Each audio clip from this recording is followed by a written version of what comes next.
Bonjour chers amis, nous sommes là encore avec cette vidéo pour vous parler des points que nous avons retenus après avoir fait plusieurs vidéos. Nous avons vu qu'il y a certains points qui constituent la base, des points à connaître pour pouvoir parler du développement. Et certains points, nous les avons laissés sans les développer.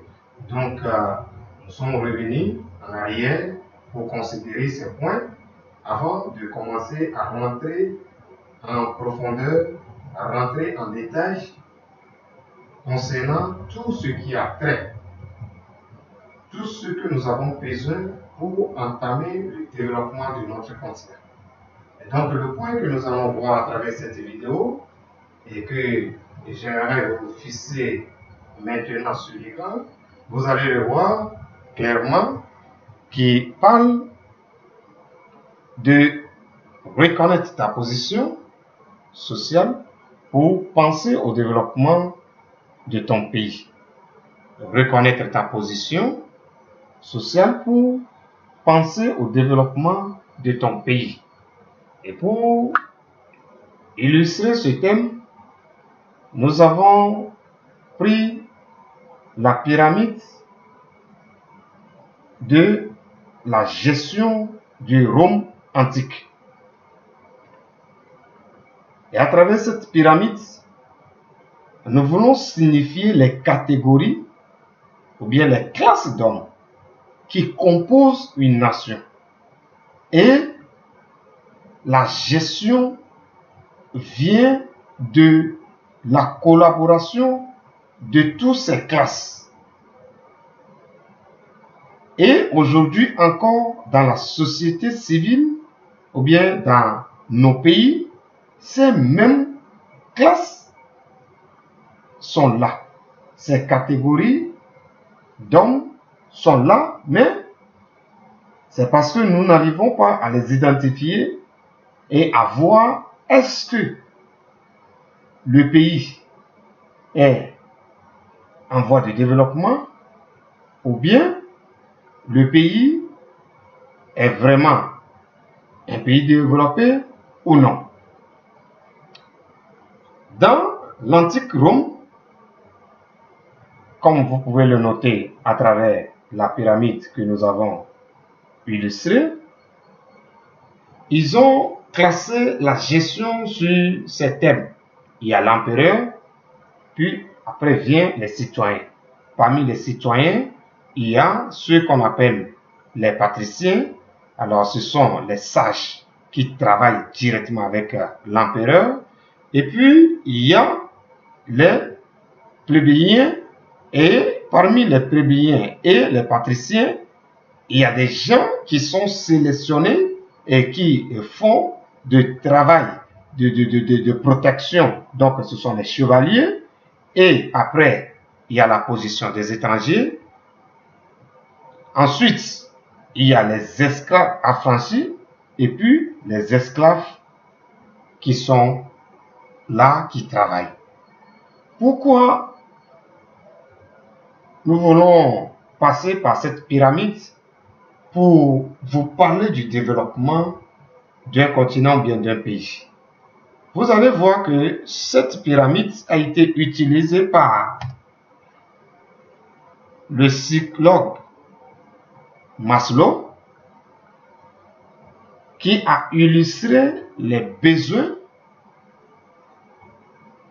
de l'homme en termes de classe ou bien de catégorie d'hommes qui existent dans un pays ou bien dans un continent.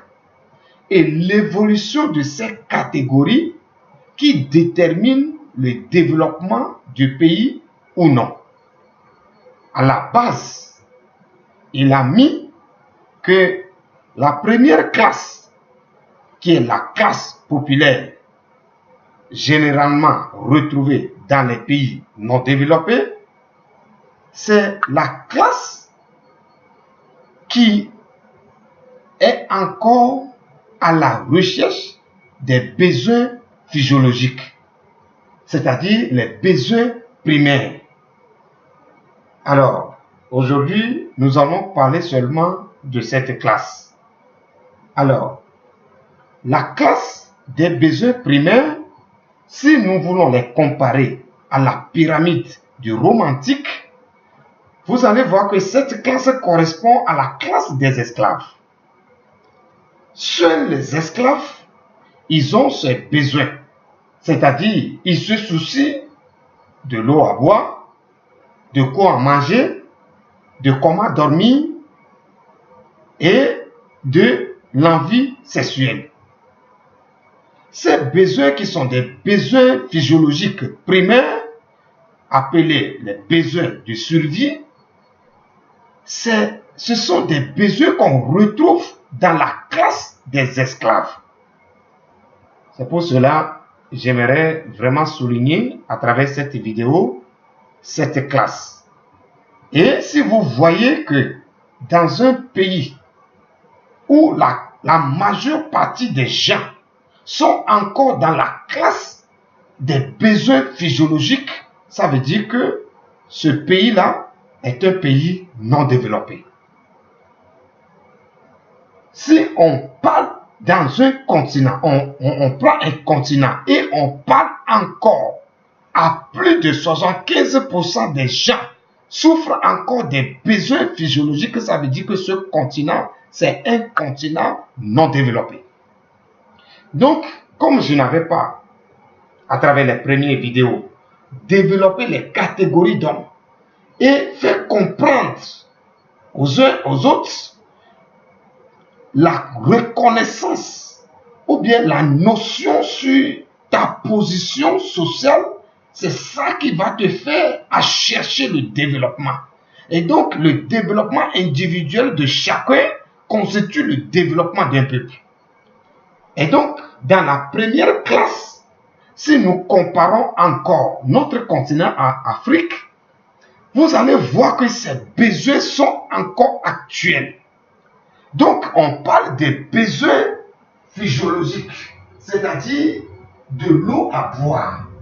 C'est-à-dire, jusqu'à présent, il y a un continent qui souffre de l'eau potable.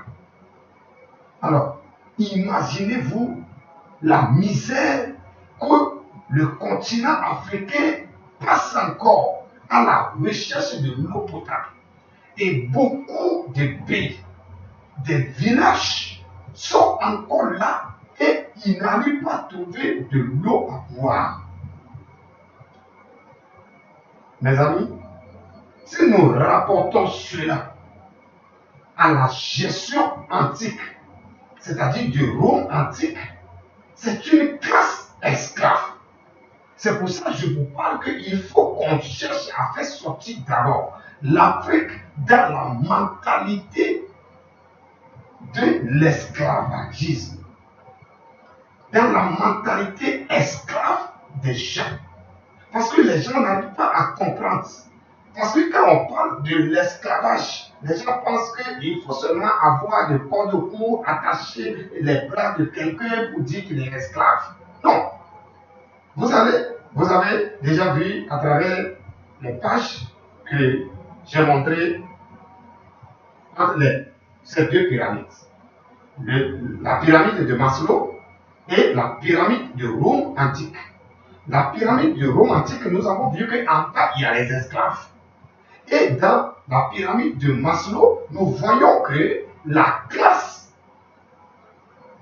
qui souffre des besoins primaires, des besoins physiologiques primaires, est comparée à une classe d'esclaves. Et donc, dans cette classe d'esclaves, nous avons vu qu'il y a certains besoins que la classe-là ressent. Et donc, il y a le besoin de boire, d'avoir de l'eau à boire. Et puis, il y a le besoin de manger. Et il y a le besoin de dormir.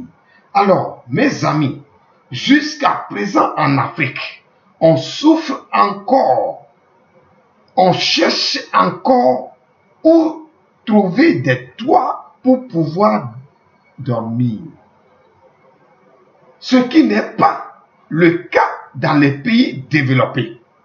Donc c'est pour ça que j'aimerais que vous reteniez ces choses qui comparent au développement. Donc, si toi tu es encore dans des besoins physiologiques et tu ne cherches pas à sortir dans la classe là, ça veut dire que tu retiens le pays dans la médiocrité. C'est-à-dire, toi tu accroches encore le pays à demeurer dans le sous-développement.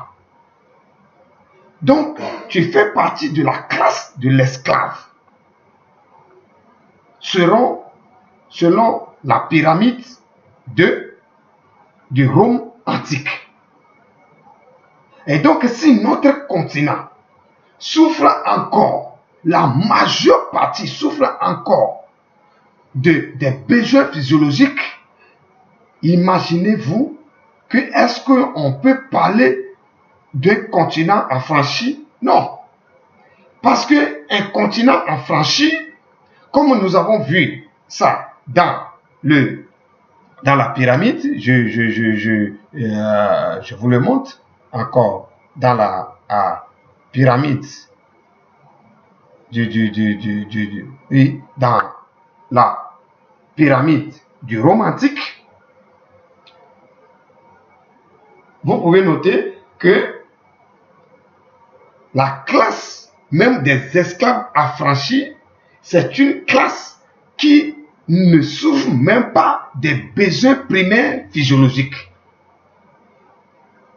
Les esclaves affranchis dans le temps romain, les esclaves libres, eux ne souffrent plus de ces besoins physiologiques. Parce que nous sommes en train de comparer la pyramide de Rome antique par rapport à la pyramide de Maslow. Alors, la pyramide de Maslow, il dit que selon les besoins, ou bien le sens du développement d'une personne, ou bien d'une société, la classe qui souffre des besoins physiologiques, c'est la classe basse. C'est la classe vraiment qu'on doit vraiment considérer le cas, c'est le cas de la misère. Et donc, dans le développement de la vie d'un homme, il doit chercher premièrement à sortir dans la classe des besoins physiologiques pour commencer à penser. Parce que si tu fais partie de la classe des besoins physiologiques, tu ne peux jamais penser.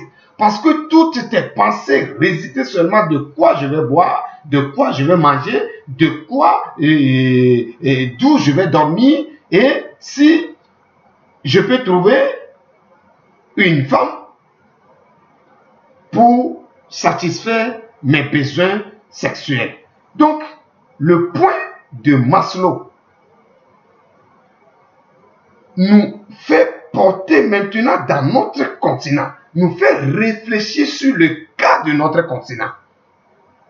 Et à travers cette comparaison, nous voyons que l'Afrique, la majeure partie des pays africains sont encore sous l'esclavage.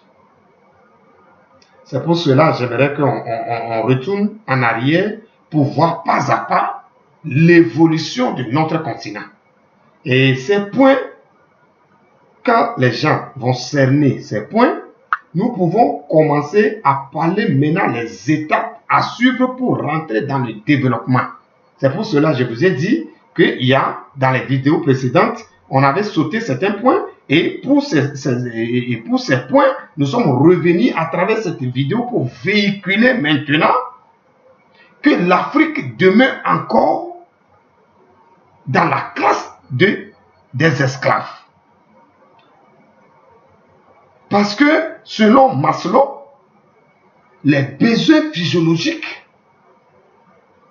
sont des besoins que l'homme doit affranchir d'abord avant de commencer à penser. C'est pour ça que je vous ai dit dans les vidéos précédentes que l'Afrique souffre encore de l'esclavagisme mental. Parce que les besoins physiologiques nous ne sommes pas encore affranchis de ces besoins. Donc, tant que nous ne dépassons pas ces limites, c'est difficile à quelqu'un qui n'arrive pas à manger, qui n'arrive pas à trouver de l'eau à boire, qui n'arrive pas à avoir un toit là où dormir. Ces gens-là, c'est difficile pour eux de penser à l'invention, de penser à entreprendre, de penser à développer leur pays, leur continent. Et donc, nous allons arrêter sur ce premier point dans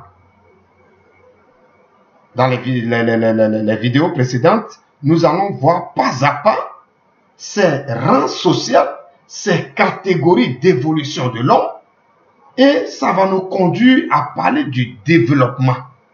Et quand les gens vont comprendre mieux, c'est pas, je vous assure que nous allons chercher plus à développer notre continent. Nous allons commencer à réfléchir pour sortir dans cette médiocrité et dans cette vie vraiment difficile dans laquelle notre continent baigne encore, notre continent vit encore. Je vous remercie et j'attends vos suggestions pour la vidéo précédente, pour la vidéo que nous allons faire pour la deuxième partie, ainsi de suite, jusqu'à finir les 5 rangs sociaux selon Maslow pour le développement managériel. Et donc, déjà, nous sommes sur le premier point, et ça, c'est un grand problème pour l'Afrique. Et cette partie de la pyramide, comparée à la pyramide de Rome antique, nous allons voir que nous sommes encore dans la classe des esclaves. Et donc, cherchons maintenant à sortir dans la classe des esclaves pour commencer à penser. Que Dieu vous bénisse. Nous allons continuer dans les vidéos précédentes, dans les vidéos à suivre. Merci beaucoup.